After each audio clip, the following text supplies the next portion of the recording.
本当にすごい。なんでしょうね。このすごいという言葉。皆様もね、使うことあると思うんですけど、すごいっていう言葉ですね、人それぞれ使うことのできる数、容量っていうのが実はこれ決まっておりまして、もう何度もこのすごいっていうのを使ってしまいますと、このすごいっていう言葉自体の重み、味、のど越しがどんどん薄まってしまうよっていうのがですね、マサチューセッツ大学のね、論文でも出てると思うんですけど、やっぱり言わせてください。地位の高い先生解釈うますぎるということで、今回はですね、もうそろそろ次のね、巻が出るわけなんですけど、今回は4月29日発売されております。サンデースーパーに掲載されておりました漫画版汎用のヤシャ姫20の章炎上。これがね、面白かったよって話させてください。内容的ではですね、ヤシャ姫たちが戦っている真夜中、お春、あと七星さんのお話、あと今回その漫画版における作についてもですね、詳しい話、新解釈となるものがですね、明らかになっておりましたので、そこら辺も含めてね、見ていこうかなという感じになっております。なのでこの動画、20話までのね、ネタバレが含まれておりますので、それを見てからね、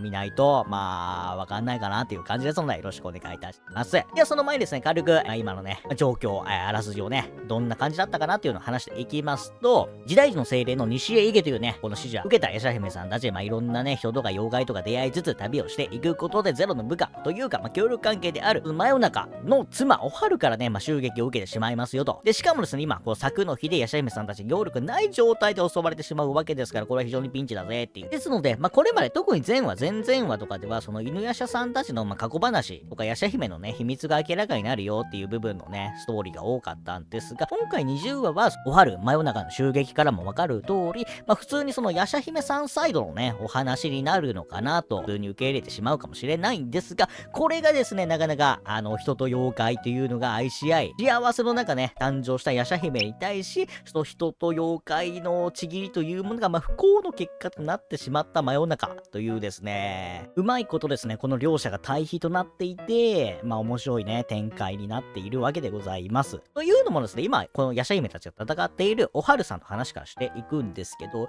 こいつがですね、アニメ同様、もともと土地神だったものの、この悪鬼羅刹に落ちてしまった鬼神真夜中の妻、人間です。なんだけども、今回の話見てみると、詳しいことはわかんないんですが、どの時代もですね、人と妖怪が何のわけ隔たりもなく幸せになれることなんてないんだよということでしてね、何かしらそのアニメ以上の不幸な出来事っていうのがこの2人を襲っており、その結果おはるさんが亡くなっているんですよね。だからそのリオンさん同様反言の術を用いて、現世にねとどまっていました。その体もね、モロハさんの攻撃で今回ね、ボロボロにね、崩れてしまったよっていうのがあったりしたんですけど、そんな感じでね、仮の体で、ファルさんね、いたわけなんですが、やっぱりですね、その、真夜中さん的にはですね、本当の体、本当に生き返らせたいわけでございます。そこで出てくるのがですね、これもやはりオンさん同様、キリン丸の持つ、その時の風車の力。これが前もちょっとね、軽く話したんですけど、使えば、ようわからんけれども、死者をね、復活させるというか、なんか望んだものを何でも叶えれるみたいな、もうある意味、もう至根の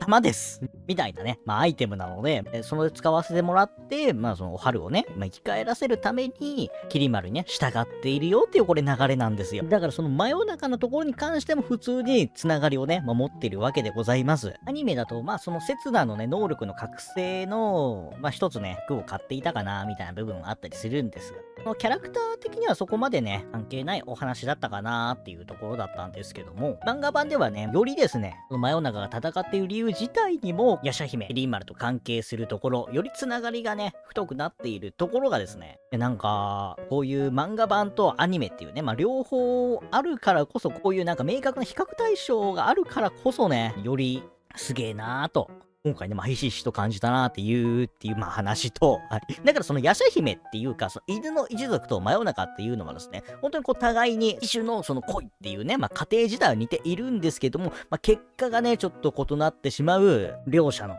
戦いが、どのようにね、決着していくのかが、楽しみですよねっていうのはね、もちろんなんですが、もう一つこの戦いで注目する、ポイントがですね、ヤシャ姫、刹那、モロハ、トワさんが、ちゃんとその、悪の日で揚力を失っていいるというところなんてございます。というのもですね、トワさんはアニメでもね、その作の日があったよっていうのは作の日があったと思うんですけど、モロハは、なんか市販用だから作がないっていうね、新解釈がね、アニメだとね、ありましたし、刹那もですね、その夢の故郷がついている間は作状態にならないというね、時間が止めてる云々はあるのかなというふうに思ったりするんですけど、でもその汎用の風上にも置けない存在だったわけなんですが、漫画版ではもうバッチリしっかりにっこり揚力をね、失っているわけなんですよ。けどもその退治屋としての知識や経験、そのモロハさんに関してはそこにプラスアルファで、カゴメ譲りの霊力はね、なくさずに思っているので、作の日でもある程度戦うことはできるようになっているよっていうのがあるので、結局その作がね、明確な弱点、ちょっと弱くなるけども、完全にその戦闘能力を失っているわけじゃなくなっていたりするんですよね。で、これがどうなのかなみたいなのがね、これあるかもしれないんですけども、ある程度はね、こういう新時代、ニュージェネレーションの汎用っていうのもね、ありなのかなとか、思ったりしましたけど、どうですかって感じです。はい。で、せっかくね、ちょっと作の話してるんで、一緒にですね、ちょっと場面違いますが、そのトワさんの作についてと、あとそもそもこの漫画版における作の解釈についてもね、ちょっと話していきたいんですけど、いつも通りね、漫画とティーナ先生のね、ブログも踏まえてのお話なんですが、漫画版でのその作というのがですね、汎用が体を休ませるために、力をなくす日だという、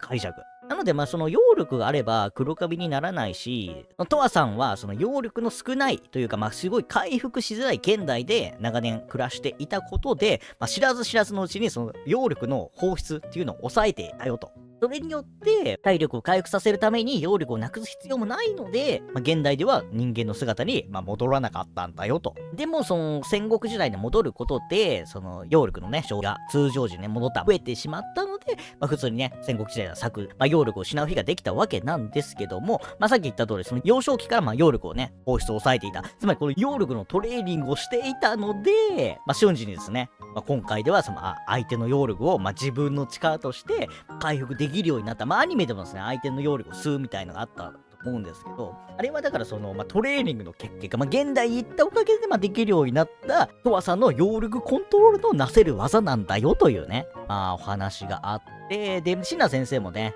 その展開というか、この、作の解釈とかが、すごい都合のいいですね。コミカライズと軸だけではそのようにね、解釈してくれみたいに言ってたりするんですけども、アニメというか、犬夜叉の方でもですね、グレーザーの結界でね、揚力を飛ばされて犬夜叉黒髪に、悪とか関係なくね、